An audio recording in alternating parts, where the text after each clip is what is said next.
It's 1624 and Oslo has once again burned to the ground. Let's explore Oslo's burning past and how a Danish king made a choice that would change the face of Oslo forever.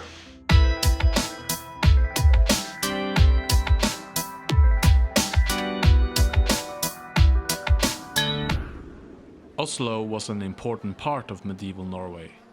A thriving administrative center, it was considered the capital of the kingdom by 1314. But Oslo's importance was diminished when Norway entered into a union with Denmark. Like so many other medieval towns, Oslo burnt a number of times. The old medieval houses were extremely susceptible to fire, being coated in tar and tightly built. Unlike today, there were no professional firefighters in medieval Oslo. Only a handful of watchmen, known as vektere. In 1567, the city was even voluntarily put to the torch to repulse the Swedish siege. A devastating fire in 1624 destroyed large parts of the medieval city. From the ashes, the citizens wanted yet again to rebuild the town. But we mustn't forget the guy behind it, the Danish king Christian IV. He had big plans for Oslo. Christian, or Christian IV, was king of Denmark-Norway and a true man of the Renaissance. He loved wine, food, women, music, and he loved founding new cities. Supposedly the king himself stood here and said, "Here shall the city be built," and this is where the new Oslo was built. Christian decided the entire city, with its population, was to be moved from one side of Bjørvika to the other, connecting it with the Akershus fortress.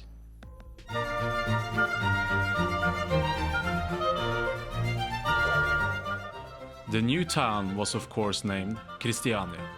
It was anything but the old.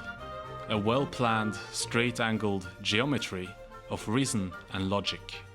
Furthermore, as a measure against fire, new buildings were to be made of brick, not wood.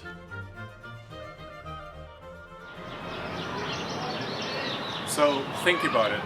Here you have an entire medieval town that is essentially just abandoned, and you have entire cathedrals, you have churches that just become ruins, pasture and farmland over centuries.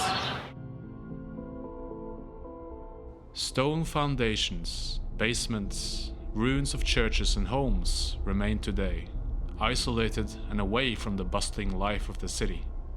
A reminder of a culture and town that once was.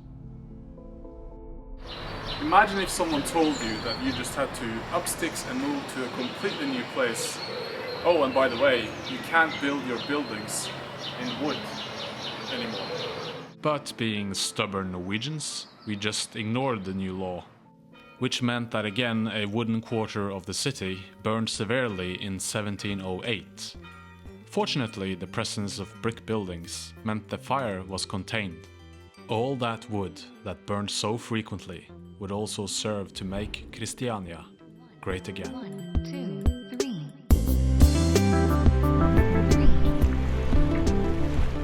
Standing in Bjørvika in modern Oslo, it's difficult to imagine a radically different past.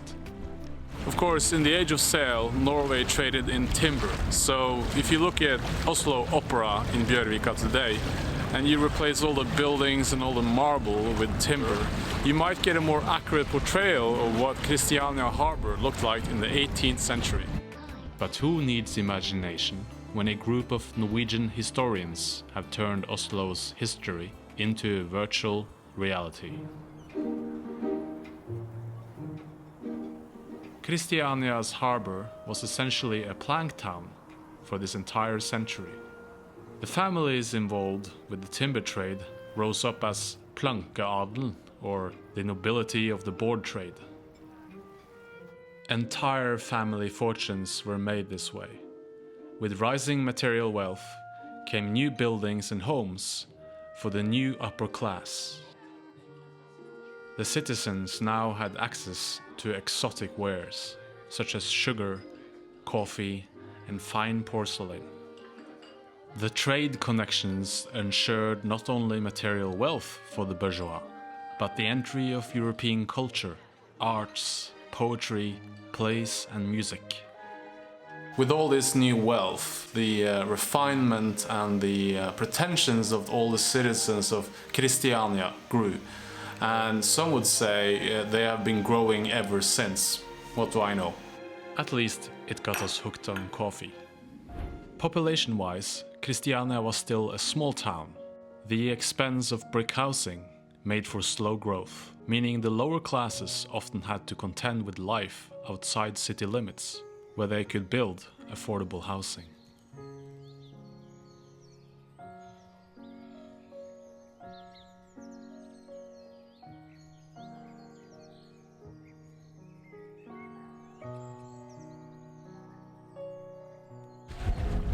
Then came the Napoleonic Wars, and the Danish king would launch his realm into a war he would eventually lose.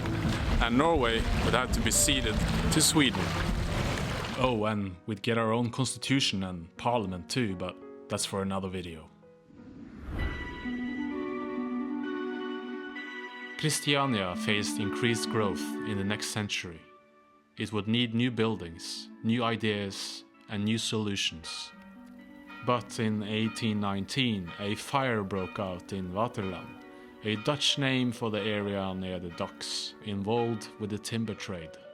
Entire trade dynasties and their fortunes went up into smoke. But the worst part was yet to come. They reckon the fire started somewhere near this address, Dronningens gate, in a small carpenter workshop, and that the strong winds soon carried the sparks and flames up and down this street, setting the entire quarter ablaze. The Great Fire of 1858 would be one of the most severe disasters in Christiania's history. So bad, it still gets a mention in Karl Johan Street today. What's interesting is the complete lack of an effective response by the 1,700 men strong civilian fire corps, who were based right here, 1 block away from where the fire started. As the fire raged through the city center that afternoon, any further operations were made impossible with all the intense heat, smoke, and burning bricks. In total, 41 apartment buildings were burned to the ground. Although very few people actually died from the fire, around 1,000 ended up without a home. Perhaps the fault lay not with the buildings, but with the people themselves. The civilian fire force was poorly led, equipped, and trained. Just a few years later, Christiania had its own full-time professional fire force. By this point, fighting fire was no longer a civilian's job or duty. The stakes were simply too high. By the end of the 19th century, we see parts of the modern Oslo finally taking shape.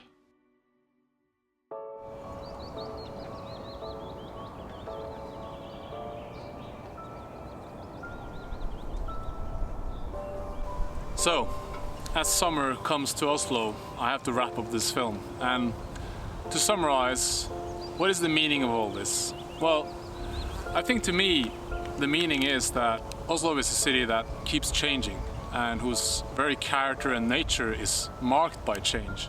So what we have today is a city that's radically different from the Oslo of medieval times, for instance.